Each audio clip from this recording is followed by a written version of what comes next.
Welcome to dear students.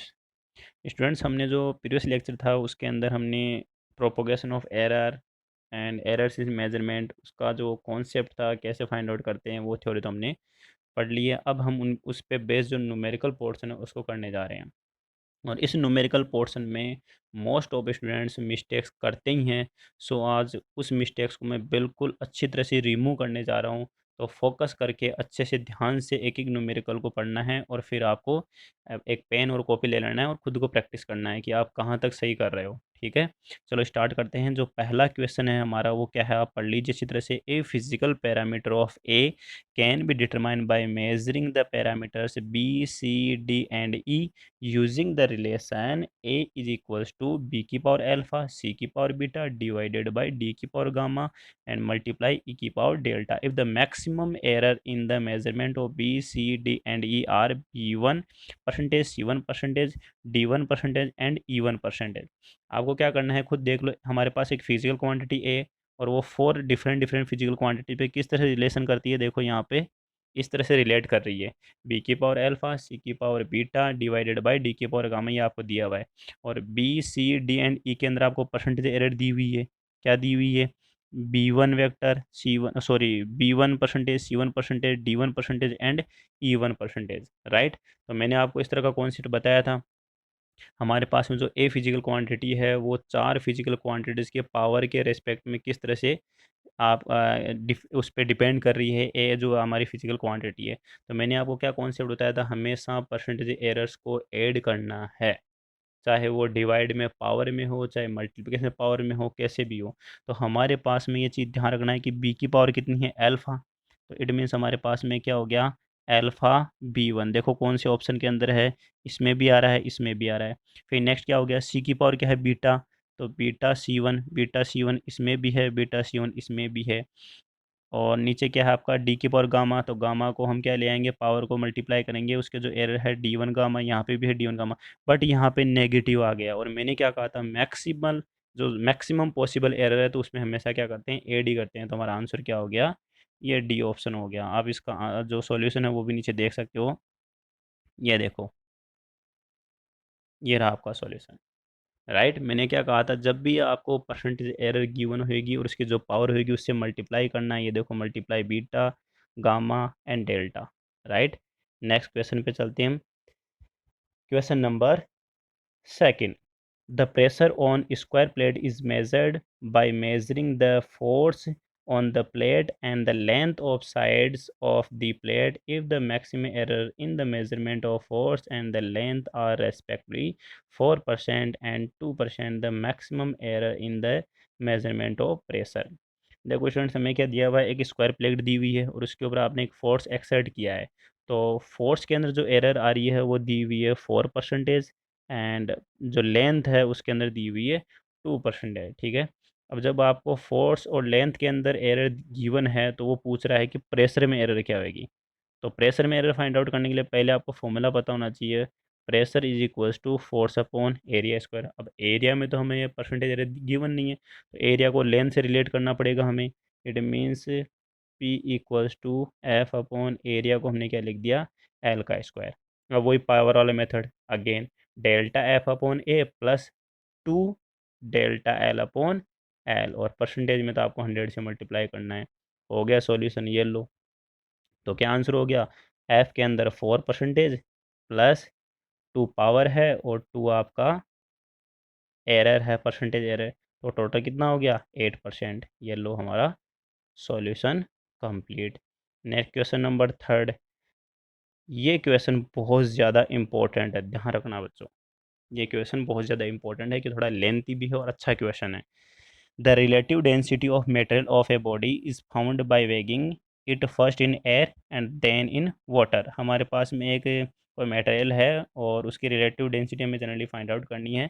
और वो बाद में कैसे करना, पहले उसको क्या किया, एयर के अंदर तोला है, मतलब मेज़र किया है, उसको लटकाया है, और उसके बाद में उसको वाटर के अंदर डिप किया है। तो ये कह रहा है कि जो वेट है ना वो एयर के अंदर है 5.00 plus minus 0.05 newton, and weight in water कितना है, 4.00 प्लस माइनस 0.05 न्यूटन।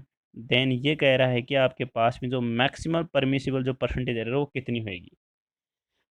अब स्टूडेंट्स मैं आपको एक चीज़ यहाँ बताने वाला हूँ, उसको अच्छी तरह से ध्यान रखना।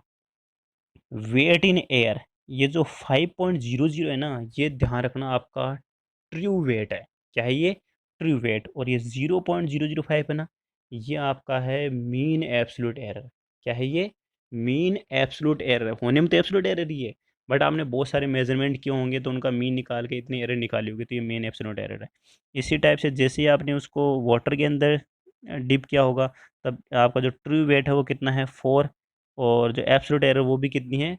0.05। ध्यान रखना, ये फर्स्ट वाला एयर के अंदर, सेकंड वाला वाटर के अंदर। तो कितना लॉस हुआ वेट के अंदर। अब स्टूडेंट्स क्या करते हैं, लॉस करने के लिए जैसे ही हम सब्ट्रैक्ट करते हैं तो एरर को भी सब्ट्रैक्ट कर देते हैं, जो कि सबसे बड़ी मिस्टेक होती है। यहाँ पे मैंने थोड़ी देर पहले कहा था, एरर्स को कभी भी सब्ट्रैक्ट नहीं करना। एरर्स हमेशा ऐड होती है। ट्रू वैल्यूज़ वगैरह, मेजर वैल्यू, आप उसका डिफेंस कर सकते हो। तो यहाँ पे कितना लॉस हुआ वेट का, जैसे आप वाटर में डिप करते हो, बिकॉज बोयेंसी फोर्स की वजह से आपका वेट में लॉस आ जाता है। ठीक है, तो यहाँ पे डिफरेंस क्या हो गया? वेट इन एयर में से आपको सेपरेट करना है वेट इन वाटर को। तो हमारे पास में ट्री वैल्यू ये दोनों रही, तो 5 - 4 1 आ गया। बट एरर्स सब्ट्रैक्ट नहीं करनी, ऐड ही करनी हमें। तो हमारे पास में कितना वैल्यू आ गई?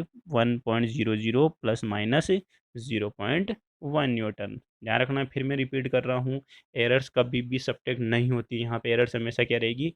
ऐड होएगी। बस ट्री वैल्यू आपकी यहाँ पे सब्ट्रैक्ट होने वाली। तो आपका जो loss of weight in water हमें फाइंड आउट हो गया है। अब हम निकालते हैं यहाँ पे रिलेटिव डेंसिटी। वैसे रिलेटिव डेंसिटी अलग अलग मेथड से अलग अलग तरीके से निकलती है। ये न्यूमेरिकल थोड़ा कॉन्सेप्चुअल है। ध्यान रखना, जब भी आप किसी बॉडी को एयर में वेट करते हो या फिर उसको वाटर में आप उसका वेट करते हो, तो हमेशा रिलेटिव डेंसिटी का फॉर्मूला होता है weight in air divided by loss of weight in water. कितना आपका वेट का लॉस हुआ है वाटर के अंदर। तो रिलेटिव डेंसिटी हमने क्या देखा, यहाँ पे हमारे पास में वेट इन एयर था, ये रहा, एज इट इज़ रख लिया। नीचे हमारे पास में वेट में कितना लॉस हुआ? 1.00 प्लस माइनस 0.1। अब बोल रहा है कि हमें क्वेश्चन के अंदर क्या था? Maximum permissible percentage error. क्या पूछा है बच्चों? Percentage error. अगर हमारे पास में ओनली रिलेटिव डेंसिटी ऐसे जनरली पूछ लेता है किसी परसेंटेज में, तो यहाँ तक सॉल्यूशन हो चुका होता है हमारा, ऐड करके कर लेते हैं। बट अब परसेंटेज में पूछा है बच्चों। अब परसेंटेज में करने के लिए हमें क्या करना पड़ेगा?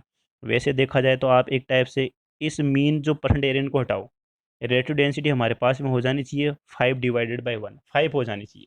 कितनी हो जानी चाहिए? 5 हो जानी चाहिए। बट परसेंटेज है तो एरर भी काउंट होएगी। और अभी मैंने थोड़ी देर पहले कहा था आपको कि हमेशा परसेंटेज एरर कैसे निकालते हैं sir? Mean absolute error divided by true value और मल्टीप्लाई बाई 100। Multiply by 100। तो इट मीन्स आपको क्या करना है? 5/1। ये तो एक्चुअल वैल्यू है ही आपकी। 5.00 डिवाइडेड बाई 1.00, ये तो एक्चुअल वैल्यू है। बट हमें यहाँ पर परसेंटेज एरर भी तो ऐड करनी पड़ेगी ना। तो परसेंटेज एरर के लिए हमारे पास देखो, वेट इन वाटर, ये ऊपर वाले जो टर्म है ना, इसके अंदर कितनी परसेंटेज एरर हुई? 0.05। ये क्या हो गई? Mean absolute error divided by true value, plus second वाला जो पोर्शन है उसके अंदर कितनी हो गई? 0.1 डिवाइडेड बाई 1.00 और मल्टीप्लाई बाई 100 कर लेंगे। यहाँ खुद देखो आप, ये हमारे पास में ट्री वैल्यूज़ है, तो ट्री वैल्यूज़ तो ऐसे ऐसे कैसे डिवाइड रहेगी। बट परसेंटेज एरर करने के लिए हम क्या करेंगे? ये जो इसकी मीन एब्सोल्यूट एरर, इसको डिवाइड करेंगे हम किससे? उसकी ट्री वैल्यू से। और ऐसे आपका जो नीचे वेट लॉस इन वाटर है, उसको भी हम क्या करेंगे? उसकी जो मीन एब्सोल्यूट एरर है उसको हम किससे डिवाइड करेंगे? उसकी ट्री वैल्यू से। और इस तरह से डिवाइड करके हमारे पास फाइनल आंसर क्या आ गया? 5 +-1 +-10। इट मीन्स हमारे पास जो परसेंटेज है वो कितनी है? 11% है। कितनी हो गई? 11%। ठीक है, ये हमारे पास परसेंटेज रहेगा और ये हमारे पास में ट्री वैल्यू हो गई, मतलब इट मीन्स रिलेटिव डेंसिटी हो गई। तो रिलेटिव डेंसिटी हमारे पास में 5 ±11%। इट मीन्स रिलेटिव डेंसिटी में 11% की तरह से क्या हो सकता है? चेंजेस हो सकता है। 5 का जो 11% है ग्रेटर हो सकता है या लेस हो सकता है, बट मैक्सिमम पूछा है तो प्लस ही हम कंसिडर करते हैं। राइट, नेक्स्ट क्वेश्चन है आपका रेजिस्टेंस का। एक रेजिस्टेंस है जिसको गिवन है voltage divided by current, voltage की वैल्यू गिवन है, करंट की वैल्यू गिवन है, और टोटल आपको क्या पूछा, एरर पूछिए रेजिस्टेंस का। अभी मैं थोड़ी देर पहले कहा था ये ट्री वैल्यू होती है, ये मीन एब्सोल्यूट एरर होती है, ट्री वैल्यू होती है, मीन एब्सोल्यूट एरर होती है। तो आंसर देखो हमारा परसेंटेज में है, तो अभी थोड़ी देर पहले कहा था R equal to V by I होता है, तो इट मीन्स वी के अंदर परसेंटेज कैसे निकालेंगे, absolute error divided by mean value multiply by 100, कितनी हो गई 5%। इट मीन्स वोल्टेज के अंदर तो हमारे पास में 5% परसेंटेज एरर हो गई, करंट में कितनी होगी, absolute error divided by tree value multiply by 100, तो कितना हो गया 20 डिवाइडेड बाई 10, तो 2%। तो 5% तो वोल्टेज के अंदर और 2% हमारे पास में करंट के अंदर, दोनों को हमेशा क्या करेंगे ऐड, तो टोटल कितनी हो गई 7%। राइट, अभी मैंने थोड़ी देर पहले कहा था चाहे आपकी कोई भी फिजिकल क्वांटिटी, दो फिजिकल क्वांटिटी के डिवाइड में हो चाहे मल्टीप्लिकेशन में, हमेशा जो परसेंटेज एरर हो क्या करनी है, हमें ऐड करनी है। सॉल्यूशन आप यहाँ से देख सकते हो। Next question, question number fourth या फिफ्थ जो भी है हमारा, the period of oscillation of a simple pendulum the experiment is recorded as, ये जो भी आपको कुछ डेटा वगैरह गिवन है, द एवरेज एब्सोल्यूट एरर में फाइंड आउट करने के लिए बोला है। तो स्टूडेंट देखो हमारे पास में एक ऑसिलेटर है और पेंडुलम है, इट मीन्स, और वो ऑसिलेट कर रहा है, तो उसका जो टाइम ऑफ पीरियड है वो एक्चुअल तो हमें नहीं पता, बट जब मेजरमेंट में देखा तो अलग अलग तरीके से अलग अलग वैल्यू ली, तो कितनी रीडिंग ली हमने 1 2 3 4 एंड 5। तो फर्स्ट ऑफ ऑल हमें क्या करनी पड़ेगी, ट्रू वैल्यू या एक्चुअल वैल्यू जो है एक्चुअल टाइम पीरियड वो निकालना पड़ेगा, तो इन सब का क्या लेंगे हम, एवरेज लेंगे, और एवरेज हमारे पास में कितना आ गया 2.62। उसके बाद में जब भी आपको एवरेज एब्सोल्यूट निकालना तो पहले एब्सोल्यूट निकालनी पड़ेगी, एब्सोल्यूट हमेशा किस में निकालनी है, पॉजिटिव टर्म में निकालनी है। तो आप या तो एक्चुअल वैल्यू में से जो मेजर्ड वैल्यू उनमें सब्ट्रैक्ट कर लो, या आपकी जो मेजर वैल्यू उसमें से ट्रू वैल्यू को सब्ट्रैक्ट कर लो। अभी बताया था ना मैंने कि एब्सोल्यूट एरर कैसे फाइंड आउट करते हैं, एब्सोल्यूट एरर हमेशा क्या करते हैं, जो मेन आपकी जो ट्री वैल्यू उसमें से मेजर वैल्यू को हम सब्ट्रैक्ट करते हैं और उनका मोड ले लेते हैं। तो हमारे पास में देखो delta T1, delta T2, delta T3, delta T4 and delta T5 सबको पॉजिटिव में लिया है। इट मीन्स कभी ट्री वैल्यू में से मेजर वैल्यू को सब्ट्रैक्ट किया है, कभी मेजर में से ट्री को किया है। वैसे तो आप ट्री में से मेजर को ही सब्ट्रैक्ट कर लो, बट लास्ट में उनको क्या कर लेना, सबका मोड ले लेना और सबको ऐड करके 5 से डिवाइड कर लेना। राइट, तो हमारे पास में मीन एब्सोल्यूट एरर आ जाएगी। नेक्स्ट क्वेश्चन, आपके पास में एक ए लेंथ, आपके पास में एक सिलेंडर है, और देखो मैं यहाँ डायरेक्ट बताता हूँ, the length of a cylinder measure in the having the meter in the rod. आपको क्या दिया हुआ है, जो सिलेंडर ना उसकी जो लेंथ है ना उसको आपने एक मीटर स्केल से मेज़र किया है, और जैसे आपने मीटर स्केल से मेज़र किया है तो उसका जो लीस्ट काउंट है ना वो है 0.1 सेंटीमीटर। कितना है, 0.1 सेंटीमीटर। और जो उसका डायमीटर है, सिलेंडर का जो डायमीटर है ना वो 1 ईयर कैलिपर से मेजर किया है, और उसका जो लिस्ट काउंट है वो कितना होता है 0.01 centimetre. It means list count का मतलब समझ रही हैं यहाँ पे क्या है, यहाँ पर आपको जो एप्स mean absolute error, it means absolute error ही आ गई आपके पास में, बस ये चीज़ ध्यान रखनी है। जब भी आपको लिस्ट काउंट दे दिया जाए तो समझ लेना आपको हमेशा क्या करनी है, यहाँ पर जो एब्सोल्यूट एरर आने वाली है, जो मीन वैल्यू एक्चुअल वैल्यू होती है उसके अंदर जब हम निकालते हैं बाई टोटल कितना वेरिएशन हो रहा है, तो ध्यान रखना जब भी लिस्ट काउंट दिया हुआ हो तो हमेशा ये चीज़ ध्यान रखना कि वो हमें क्या दी हुई है, मीन एब्सोल्यूट एरर गिवन है। लेंथ आपकी कितनी है 5 सेंटीमीटर, और रेडियस कितनी है 2.0 सेंटीमीटर, और पूछा क्या है इसने, the percentage error in the calculated value of the volume, volume के अंदर परसेंटेज एरर पूछी है। तो फर्स्ट ऑफ ऑल वॉल्यूम का फॉर्मूला पता होना चाहिए सिलेंडर का, क्या हो गया पाई आर स्क्वायर इंटू एल। पाई यहाँ पे कॉन्स्टेंट टर्म है, नो परसेंटेज एरर, कोई किसी टाइप की एरर नहीं होगी, आर स्क्वायर इंटू एल। तो फर्स्ट ऑफ ऑल इसको परसेंटेज में लिख लिया, 2 delta R/R multiply by 100 plus delta L/L multiply by 100। It means delta R/R पता होना चाहिए, डेल्टा L/L पता होना चाहिए। हो गया न्यूमेरिकल। तो डेल्टा R/R निकालने के लिए क्या करेंगे, अभी मैंने थोड़ी देर पहले कहा था हमेशा जो आपका लिस्ट काउंट है वही आपका क्या है यहाँ पर मीन परसेंटेज एरर है।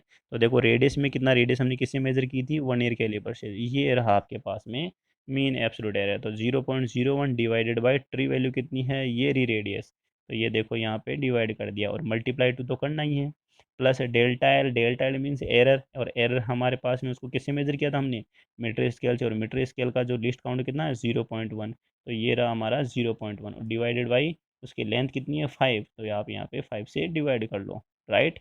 जैसे हम डिवाइड करेंगे तो यहाँ पर हमारे पास टोटल वैल्यू कितनी हो गई, 1 + 2 3% हो गया, ठीक है। नेक्स्ट क्वेश्चन बच्चों, वैसे 5 या 6 क्वेश्चन करवा दिया, आपका जो वीडियो थोड़ा लंबा जा रहा है, मैं क्वेश्चन आपको शो कर देता हूँ और प्रैक्टिस आपको खुद को करनी है। अगर क्वेश्चन नहीं आता है तो आप नीचे कमेंट बॉक्स में बता देना, मैं इसको सॉल्व करवा दूंगा।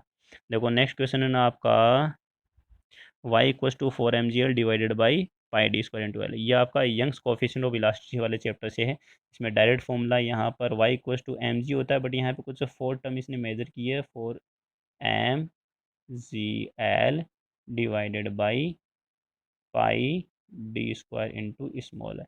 यहाँ टर्म से बताता हूँ, मी एम मास है, G S L due to gravity है, एल है एक्चुअल लेंथ है जो रोड वगैरह की जो है, पाई यहाँ पे कांस्टेंट टर्म होगी, डी डायमीटर है और एल यहाँ पर एरर है, ठीक है।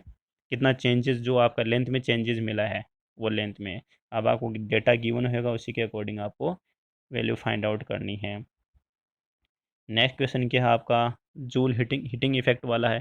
टोटल जो कितनी हीट आपकी जनरेट होती है, H = I² × R × T, ये तो वही है आपका प्रोडक्ट वाला, सिंपल सा है। आई यहाँ पे करंट है, आर रेजिस्टेंस है, टी है, इनके अंदर कुछ वैल्यूज वगैरह आपकी परसेंटेज एरर गिवन होगी, और एच के अंदर क्या पूछा उसने, मैक्सिमम परमिसिबल एरर पूछी होगी, राइट। नेक्स्ट क्वेश्चन देखो आपका क्या है, if the possible error in the 50% in the measurement of velocity of the body, then the error in the measurement of kinetic energy. Velocity के अंदर है ना आपको परसेंटेज एरर दी है, और काइनेटिक एनर्जी के अंदर आपको मैक्सिमम परसेंटेज एरर पूछी है, ठीक है। बहुत सिंपल क्वेश्चन, आपको फॉर्मूला लिखना पड़ेगा, काइनेटिक हाफ mv², और उसके अकॉर्डिंग आपको फिर काइनेटिक एनर्जी में maximum percentage error find out करनी है। सॉल्यूशन भी देख सकते हो, बट आपको देखना नहीं है, पहले आपको सॉल्व करना है। और ये क्वेश्चन मेरी तरफ से वेरी वेरी इंपॉर्टेंट, इसको बिना इसका है ना बिना सॉल्यूशन किए हुए आपको करना है। मैं समझाता हूँ, यहाँ पे पी एक physical quantity, A⁻³ B⁻½ C⁻⁻4 and D⁻3/2 है, और आपको ये पूछा गया है कि किस टर्म के अंदर है ना मैक्सिमम एरर फाइंड आउट है, कि किस टर्म की वजह से maximum, A B C D की वजह से। मान लो ए बी सी और डी के अंदर ना, सब के अंदर ना जो आपके परसेंट एरर सेम सेम है, तो ऐसी कौन सी फिजिकल क्वांटिटी जो सबसे ज़्यादा मैक्सिमम एरर प्रोवाइड करवाएगी पी के अंदर। Thanks for watching.